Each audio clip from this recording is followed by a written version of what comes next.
ये अरावली माउंटेन है और अरावली माउंटेन की जो सबसे ऊंची चोटी है गुरु शिखर है जो 1722 मीटर है। क्लियर है बात? दूसरी चीज इसका महत्व इसलिए है क्योंकि जो रेगिस्तान हमारे यहाँ दिख रहा है थार डेजर्ट, यहाँ पर बहुत सारी क्या है रेत है, बहुत सारा रेत डेजर्ट में। जब हवा चलती है ना तो ये अरावली श्रृंखला अवरोधक का काम करती है। किसका काम करती है? बोलो, अवरोधक का काम करती है। तो ये अवरोध पैदा करती है, इस डस्ट को इधर नहीं आने देती है। पहला महत्व तो इसका ये कि दिल्ली और एनसीआर के आसपास के एरियाज में ये धूल नहीं पहुंचती है। अगर आपने इसको हटा दिया तो क्या होगा, ये एक दीवार जो थी वो खत्म हो जाएगी और फिर क्या होगा, ये पूरा डस्ट क्या होगा दिल्ली में छाएगा। पहला चीज। दूसरी चीज, अगर ये नहीं रहा तो इसकी जो डस्ट है ये जा करके जमा होगी हिमालय पर। कहाँ होगी? हिमालय पर जमा हो जाएगी। जाकर के डस्ट क्या होगी? हिमालय पे जमा होगी। डस्ट मतलब रेत।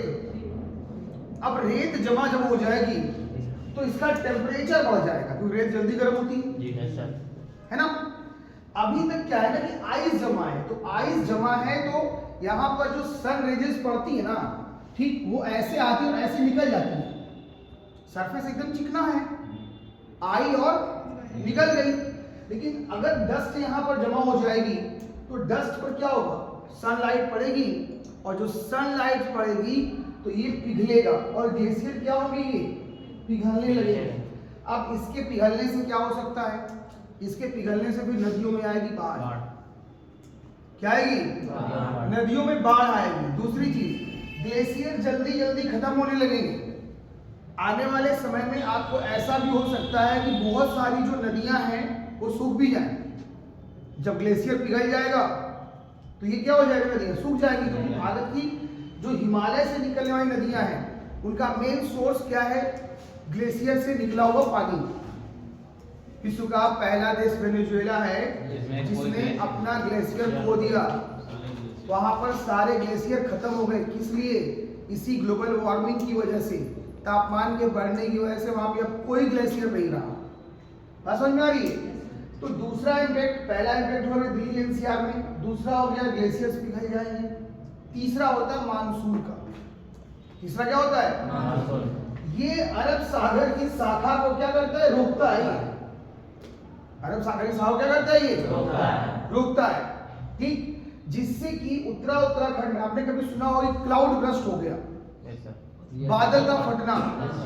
सोचो कि जब कभी कभी बादल क्या होता है ना, बहुत ऊंचाई पर हो जाते हैं ना और ये फुल ऑफ वाटर होते हैं, तो कभी कभी क्या होता है कि पहाड़ियों से जाकर के टकरा जाते हैं और बहुत ज्यादा मात्रा में पानी क्या होता है एक ही जगह पर ही गिरा देते हैं, उसको क्लाउड ब्रस्ट कहते हैं।